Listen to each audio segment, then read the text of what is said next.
નમસ્કાર મિત્રો, સ્વાગત છે તમારો અમારી ચેનલમાં. અને આજે આપણે બનાવીશું ખજૂરનો મિલ્કશેક.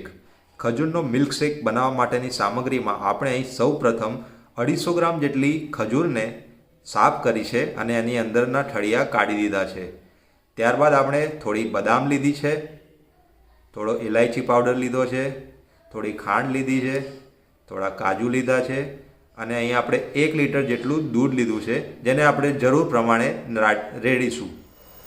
તો સૌપ્રથમ આપણે સ્ટવ પર એક પેનમાં આપણું જે 1 લીટર દૂધ હતું એમાંથી થોડું દૂધ પહેલાં લઈશું અને એને થોડું ગરમ થવા દઈશું.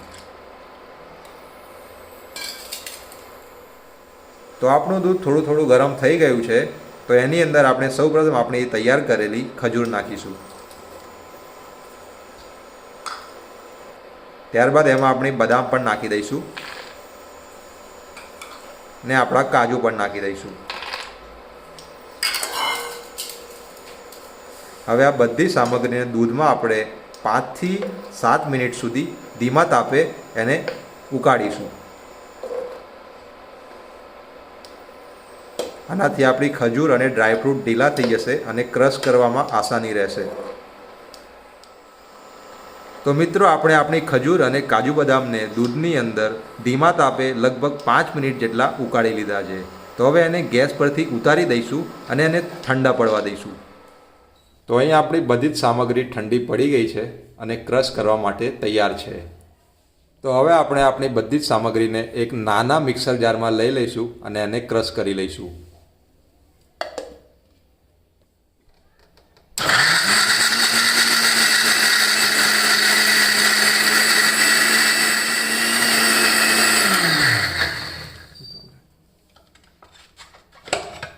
તો અહીં આપણે આપણી બધી સામગ્રીને ક્રશ કરી લીધી છે અને તમે જોઈ શકો છો એ સારી રીતે ક્રશ થઈ ગઈ છે.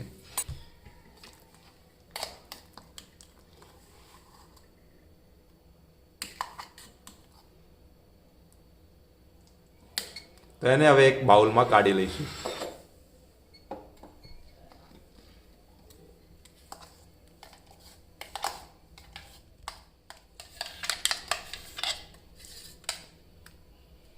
તો હવે આપણે એક મોટો મિક્સર જાર લઈશું અને આપણી તૈયાર કરેલી પેસ્ટ એની અંદર નાખી દઈશું.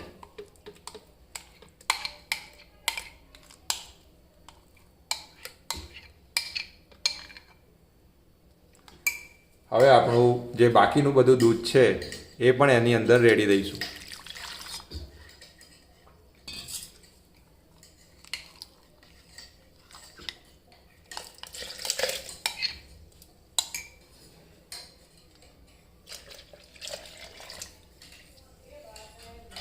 ત્યારબાદ આપણે 2 ચમચી જેટલી ખાંડ નાખી દઈશું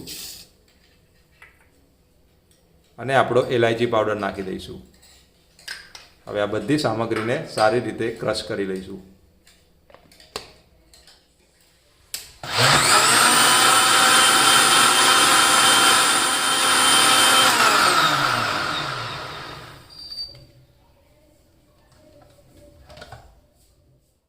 તો મિત્રો, આપણો ડ્રાયફ્રૂટથી ભરપૂર ખજૂરનો મિલ્કશેક તૈયાર છે. તો તેને સર્વિંગ ગ્લાસમાં કાઢી લઈશું અને થોડા ડ્રાયફ્રૂટ અને કેસરથી ગાર્નિશ કરીશું.